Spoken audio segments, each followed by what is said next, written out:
నంది కాదు ఇకపై గద్దర్ అవార్డులు కవులు కళాకారులు సినిమా వాళ్ళకి ఇస్తాం. ఓ జిల్లాకు గద్దర్ పేరు, ట్యాంక్ బండ్పై విగ్రహం అని చెప్పి సీఎం రేవంత్ రెడ్డి చెప్పినటువంటి మాట.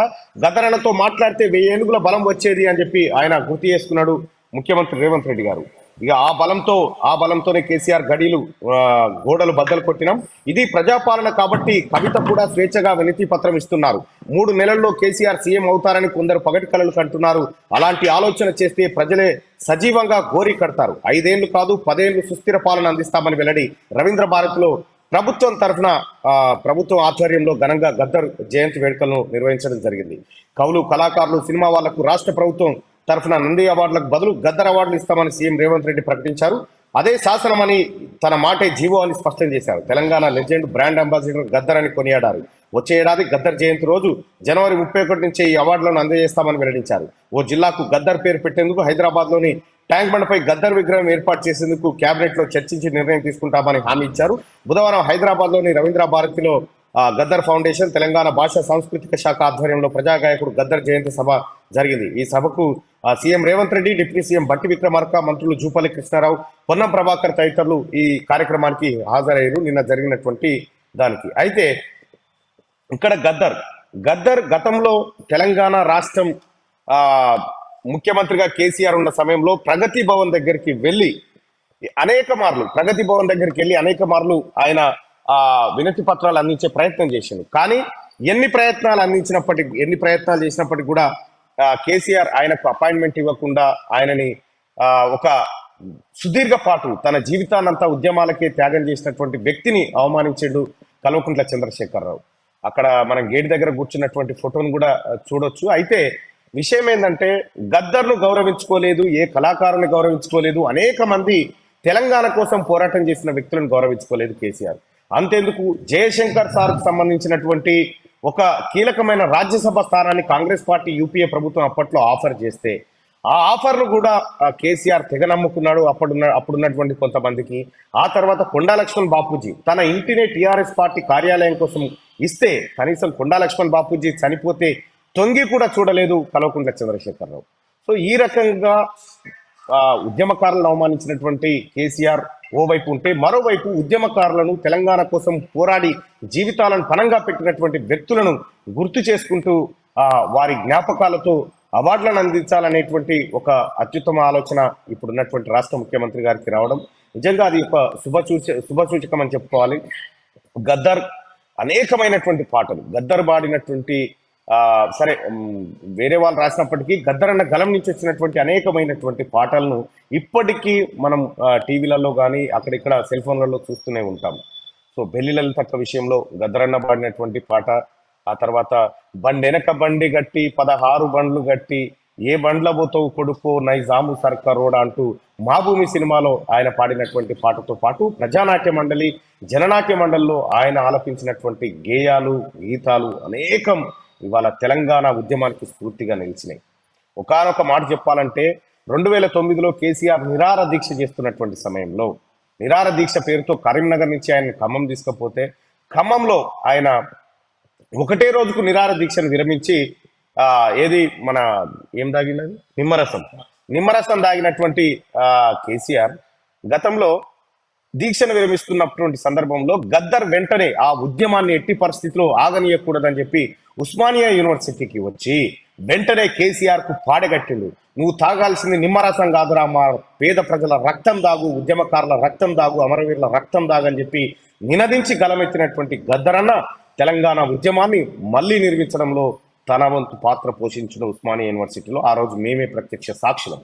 ఇంకా అంతేకాదు ఆ రోజు కేసీఆర్ తెలంగాణ కాడి కిందెత్తేసి నేను ఇంకా నిరాహార దీక్షలు చేయలేనంటూ డ్రామాలు ఆడుతున్నటువంటి సందర్భంలో ఆ రోజు ఇవాళ టీఆర్ఎస్ పార్టీలో ఉన్న దర్వేలన్న లాంటి వాళ్ళే రాసిరు, నీ అరదినం దీక్షకు విద్యార్థి లోకం మద్దతై రాలేదురా, నీ నిమ్మరసం నీళ్ళ కకృతి తర్వాతే లొల్లి సురువైందిరా అనేటువంటి మాటను ఆ రోజు కళాకారులంతా ఆలపిస్తే కేసీఆర్ అనివార్యంగా తప్పని పరిస్థితిలో ఉద్యమం నా చేతి నుంచి మరొకరి చేతికి పోతుందనేటువంటి ఒక విషయాన్ని గమనించి ఆ రోజు మళ్ళీ నేను దీక్ష విరమించలేదు, అక్రమంగా దొంగతనంగా నా నోట్లో అది పోసిరని చెప్పారంటారు. మీరు ఆ రోజు విజువల్ని కనుక చూస్తే ఆ రోజు విజువల్ చూస్తే ఈయననే గ్లాస్ అందుకొని తాగిన విజువల్ కనిపిస్తుంది. ఈయనకి ఎవడు ఇయ్యలే, గ్లాస్ ఆడ పెడితే జల్ది ఇయ్యరు అనేటువంటి.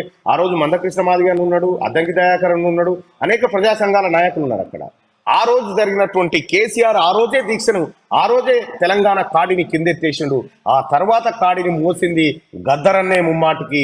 ఆ తర్వాత గద్దరన్నతో పాటు సహచర్యం చేసినటువంటి అనేక మంది కవులు, కళాకారులు తెలంగాణ ఉద్యమాన్ని, తెలంగాణ మలిదశ ఉద్యమాన్ని ముందుకు నడిపించుకు తీసుకుపోయినారు. అలాంటి గద్దరన్నకు తెలంగాణ రాష్ట్రం ఎంత ఇచ్చినా రుణం తీరదు.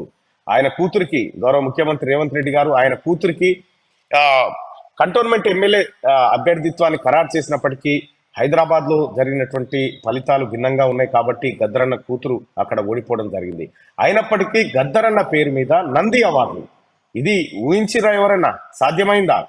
గత ప్రభుత్వానికి ఎప్పుడన్నా తట్టిందా ఈ ఆలోచన? గద్దర్ను గౌరవించుకోవాలి, ఇక్కడ ఉన్నటువంటి ఉద్యమకారులను గౌరవించుకోవాలనేటువంటి ఆలోచన ఎప్పుడు వచ్చిందో? ఎప్పుడు రాలే. ఇక్కడ క్లియర్ గా గద్దరన్న పేరు మీద నంది అవార్డుల ప్లేస్ లో గద్దరన్న అవార్డులు వస్తా ఉన్నాయి.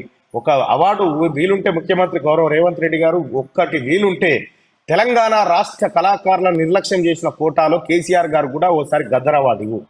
మొదట అవార్డు ఆయనకి, ఎందుకంటే తెలంగాణ నాశనం చేసిన కోటాలో ఆయనకు ఒకటి ఇవ్వు. ఇక రెండోది గద్దరన్న విగ్రహం, ట్యాంక్ బండ్ పైన అద్భుతమైన విగ్రహం పెట్టాల్సినటువంటి అవసరం ఉంది.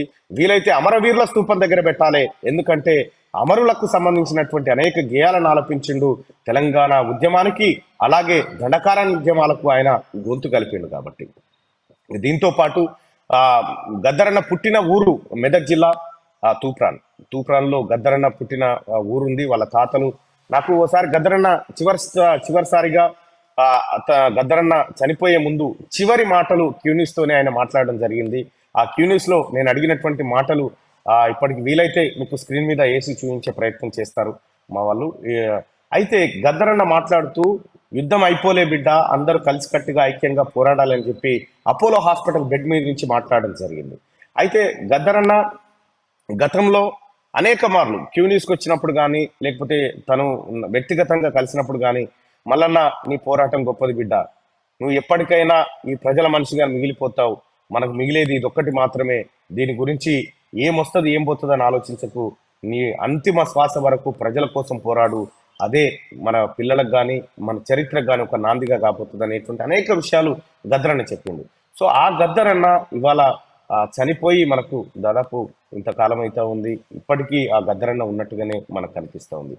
గద్దరన్న రాసినటువంటి, గద్దరన్న పాడినటువంటి అనేక పాటలు నా కళ్ళ ముందు ఉన్నాయి. నేను కూడా ఇప్పుడు మన అందశ్రీ గారు రాసినటువంటి నిప్పుల వాగ్ అనేటువంటి పుస్తకంలో గద్దరన్న పాటలన్నీ మనకు కళ్ళ కనిపిస్తాయి. గద్దరన్న ఏ రకంగా ఆయన ఆ పోరాట శైలి జాగింది, గద్దరన్న జీవితం ఆదర్శప్రాయంగా ఉంటుంది. కాబట్టి మెదక్ జిల్లాలో పుట్టినటువంటి గద్దరన్నకు మెదక్ జిల్లాకు మెదక్ గద్దర్ అనేటువంటి పేరు పెడితే బాగుంటుంది అనేది చాలా మంది నెటిజన్ల అభిప్రాయంగా కనిపిస్తూ ఉంది. సరే, ఏదేమైనప్పటికీ గద్దరన్నకు అసలైన నివాళి ప్రభుత్వం తరఫున దొరికినందుకు గద్దర్ అభిమానులుగా, గద్దర్ శ్రేయోభిలాషులుగా ప్రజలంతా సంతోషిస్తూ ఉన్నారు. గద్దర్ మనలో ఇంకా ఎప్పటికీ అలాగే పాట రూపంలో బ్రతుకుంటాడు. ఈ భూమి పైన సూర్యుడు చంద్రుడు ఉన్నన్ని రోజులు గద్దర్ పాట, గద్దర్ మాట ఉంటుంది.